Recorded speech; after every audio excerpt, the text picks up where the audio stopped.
You ever think you know exactly how your day will go, and then one small moment changes everything? I thought it was just another long afternoon, staying late at school to finish grading papers. But then, something happened that I never expected. And it happened in that quiet, empty classroom. Before I tell you what Matthew said to me that day, I want to know, where are you watching from? Tell me your city in the comments so I can see how far this story travels. It was already past 5, the low winter sun spilling long golden stripes across the rows of empty desks. The kind of light that makes everything look softer, quieter, like the day itself is exhaling. The building had mostly emptied out. I could hear the distant hum of the janitor's vacuum somewhere down the hall. I was at my desk, red pen in hand, halfway through a stack of essays. My shoulders ached, my coffee was cold, and I was already thinking about going home to a silent apartment. That's when I heard the soft creak of the door. Matthew stepped in, hesitating in the doorway. He wasn't just any student. He was in his early 30s, older than most of the others, a man who carried himself differently. There was always a kind of thoughtfulness in his eyes, like he saw more than he let on. "Hi, Sandra," he said quietly, closing the door behind him. I looked up, surprised. "Matthew? You're still here?" He shrugged, his hands in his pockets. "I was hoping I could talk to you for a minute." The way he said it made me pause. It wasn't casual. His voice had a weight to it, and his gaze lingered on me just a little longer than usual. "Sure," I said, leaning back in my chair. "Is everything okay?" He walked in slowly, the heels of his boots clicking against the linoleum, and sat down in the desk right in front of mine. His nearness made the quiet feel heavier. I could smell the faint scent of his aftershave, warm and woodsy, mixed with the cool air from outside. "I didn't want to bring this up in class," he began, his tone low. "But I've been meaning to say something." The way his eyes held mine made my heart beat just a little faster. I wasn't sure why. Maybe it was the intimacy of the empty room, or maybe it was the way his voice softened, as though what he was about to share was something he'd carried for a while. I tried to smile, to keep things light. "Well, you've got my attention now." He laughed under his breath, looking down for a moment before glancing back up at me. "You're different, Sandra. You actually listen. You make me feel like my words matter. That's rare." I wasn't expecting that. For a moment, I didn't know what to say. Compliments like that, ones that feel honest, have a way of slipping past all the walls you put up. "Well," I said slowly, "I'm glad you feel that way. But Matthew, is something wrong?" He shook his head, his gaze still fixed on me. "Not wrong. Just, I wanted to thank you. You've made this whole experience more meaningful than I thought it would be. You've helped me more than you realize." Something in his voice, a mixture of sincerity and unspoken emotion, settled over me. I could feel the air between us change, the unhurried stillness of the moment wrapping around us. I noticed little things. The way his hand rested loosely on the desk, the small creases at the corner of his eyes when he smiled, the faint shadow of stubble along his jaw. We talked for a while, our voices low, the rest of the world shut out. He told me about why he'd come back to school at his age, the struggles he'd been facing, the nights he'd almost given up. I shared a little about my own life, too. The quiet evenings, the way the classroom sometimes felt like the only place I really belonged. It felt strange and yet natural to speak so openly. Our words drifted into comfortable silences, the kind that didn't need to be filled. The clock on the wall ticked softly, the golden light dimming into a deeper amber. When he finally stood to leave, he hesitated. "Sandra," he said, almost in a whisper, I hope this isn't the last time we have a conversation like this." I met his eyes, feeling something inside me shift, though I couldn't name it yet. "Neither do I replied. He smiled, small but genuine, and walked out, leaving the door slightly ajar. I sat there for a long moment, staring at the empty doorway, the faint echo of his words still hanging in the air. And for the first time in a long while, I wasn't in a hurry to leave. I didn't sleep much that night. I kept replaying the way Matthew looked at me in the empty classroom. Not a stare, not a plea, just a steady presence that felt disarming in its gentleness. I'm old enough to know when attention is careless and when it's careful. His was careful. There's a difference, and it's the difference that kept me awake, tracing the rectangle of streetlight on my bedroom wall like it had answers written across it. The next day, the campus moved with its usual rhythm. The clatter of lockers, the long sigh of doors, the choppy laughter that travels in loose groups down the hall. When Matthew walked into class, he didn't seek me with his eyes first. He slid into his seat, opened his notebook, and rolled his shoulders as if settling into something he'd already decided. Only when the room quieted did he meet my gaze, and the small nod he gave me was like a secret folded into the morning. After class he waited, letting the others filter out. I could feel my own composure collecting itself. He approached with a shy sort of purpose, one hand holding a folder that had spent too many hours in a backpack. "Office hours?" he asked. "If you have time." I checked my watch. I had time. I had more than time. "Now it works," I said. The hallway, still noisy, gave way to the softer hush of my office, that narrow shoebox with the short bookcase, and the plant that refuses to die.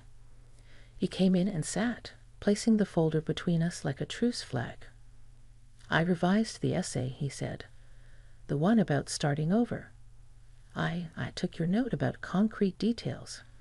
Thought maybe you could tell me if it's headed in the right direction." I read. He waited. The pages carried the clean smell of printer ink and the warmth of his hands. In the piece, he wrote about washing dishes in the small sink of his apartment after a long shift, about how hot water turns the air to a thin fog and makes the window sweat. He wrote about grief quietly, almost sideways, as though it was a neighbor he could hear through the wall. He wrote about his mother's radio, which clicked on each morning just before the news, and the way it felt to wake to a voice that wasn't there anymore. When I looked up, the room had gone so still I could hear the thin buzz of the overhead light.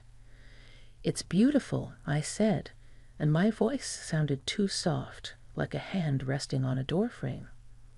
"You trusted the small moments. They tell a bigger truth."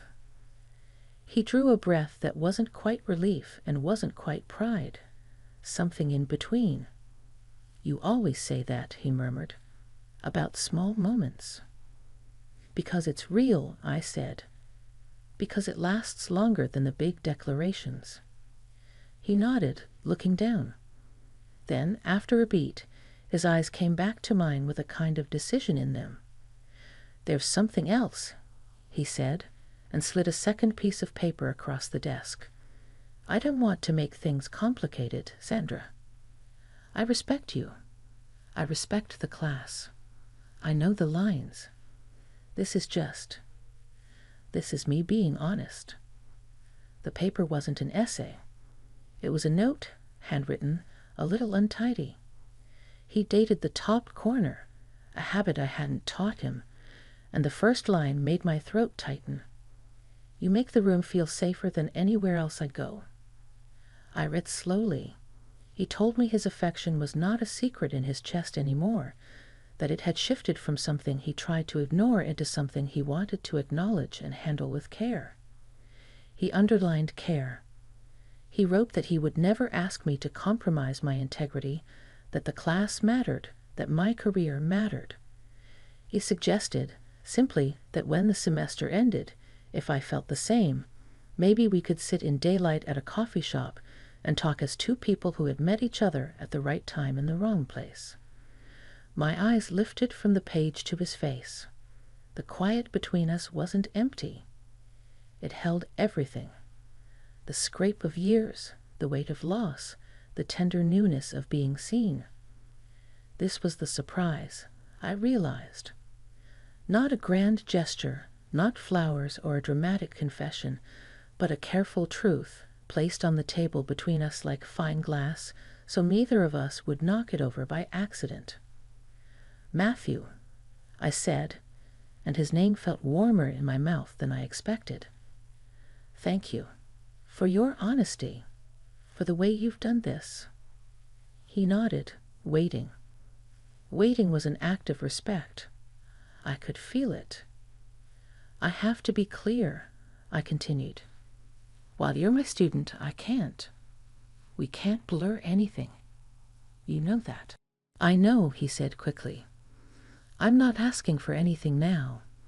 I just needed you to know that if your heart is even a little aligned with mine, maybe there's a door we can open later. And if it isn't, that's okay too. I'll still be grateful. I'll still show up.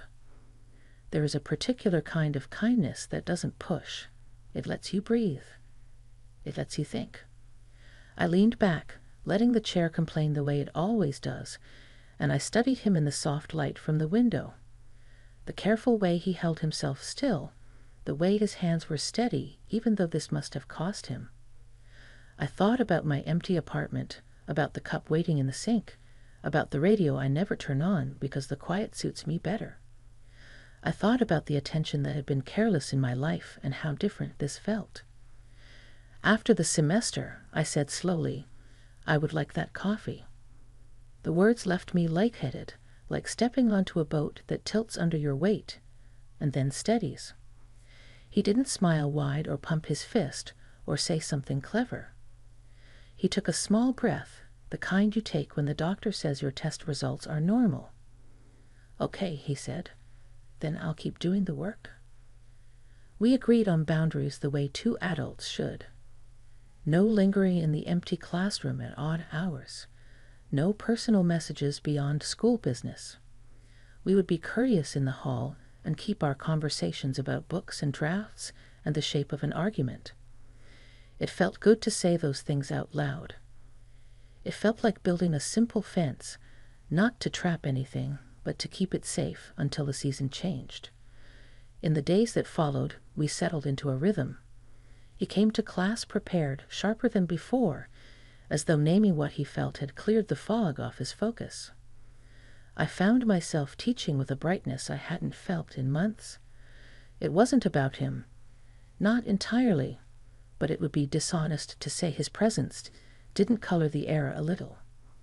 The other students noticed only that he was writing better, arguing tighter, smiling more. I noticed the way he left space for laughter now, and the way he lingered a second longer at the door after class to say, "Good afternoon, Sandra," like the words themselves needed to be said carefully. One evening, as the sky lowered itself into a soft blue, he surprised me again. Not with a confession. With initiative. He asked if he could read a piece aloud after workshop, something he'd written outside the assignment. The class agreed. He stood, papers trembling just a little, and began an essay called The Long Way Home. It wasn't about me, not directly. It was about patience. About how some people teach you to sprint and some people teach you to walk. He wrote about a bus that misses its stop and a stranger who explains where to get off next time. He wrote about how gratitude, the real kind, doesn't shout. It shows up early, stays late, and writes in the margins when you've given up on the draft. When he finished, the room was quiet in that sacred way words sometimes buy. A few students clapped softly. I didn't, because sometimes clapping is too small. I thanked him. The class drifted out into the hallway. He lingered, but only long enough to collect his papers. He gave me a look that asked, "Are we okay?" I gave him a look that answered, "We're more than okay, and we're careful." That weekend, I went to the farmer's market alone. The pears were good, and there was a woman selling small jars of honey with labels so neat it felt like handwriting from another century.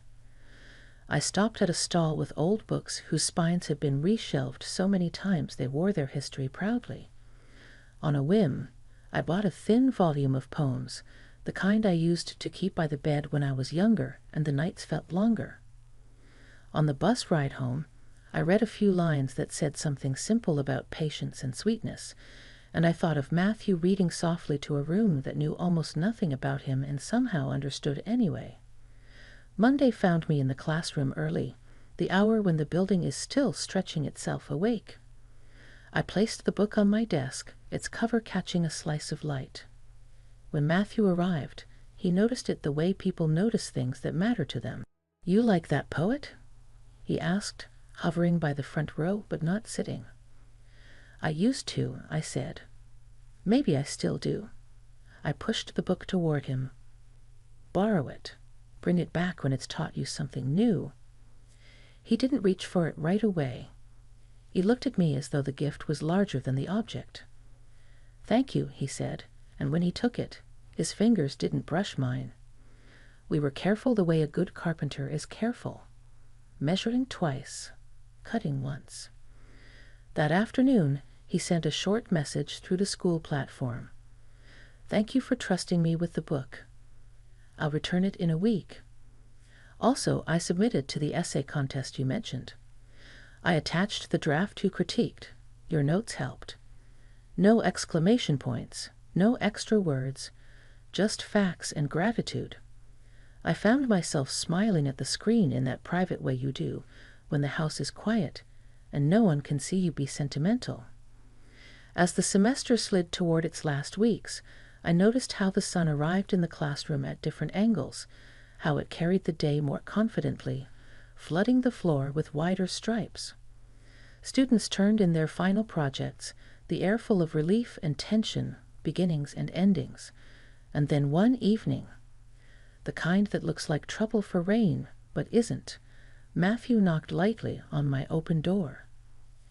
"Just returning this," he said, holding up the book. "It taught me something new." "What did it teach you?" I asked, taking it from him. "That patience isn't waiting," he said. "It's choosing to hold a thing without squeezing it, choosing to keep it safe until it's time." I felt the truth of that settle around us like a shawl. He lingered only a second, enough to add, "I got an email from the contest. Finalist." He grinned then, unguarded, boyish in a way that startled me with its brightness. "I wouldn't have tried without you." Pride rose up in me, not the puffed-up kind, but the quiet satisfaction of seeing someone step into a room they built for themselves. "You did that," I said. "You did all of that." He shook his head once, gently, disagreeing but letting it go. Then, after a breath that felt like the hinge between seasons, he said, "1 week left." "Yes," I answered. 1 week. We left it there. No promises, no countdown. Just the line we had drawn together, holding steady. But I walked home that night with the book tucked under my arm and the first warm wind of the year cooling my face. The streetlights blinked on, one by one, and the city looked kinder than it had in a while. In my kitchen, I set the kettle to sing and leaned against the counter, thinking about the coffee shop a few blocks from campus, where the windows are always clean and the tables wobble just enough to make you careful where you put your cup. Careful. That was the word of the season, the word that made room for all the others. Respect, gratitude, wonder, yes. I didn't know exactly what would come next. But I knew this. The surprise of that empty classroom hadn't been about breaking rules or rushing toward something. It had been about being seen, about saying, in the plain light of day, I am here, and I am ready to do this right. 1 week left. Then the bell would ring, papers would be returned, names would be called, and the room would open its doors to another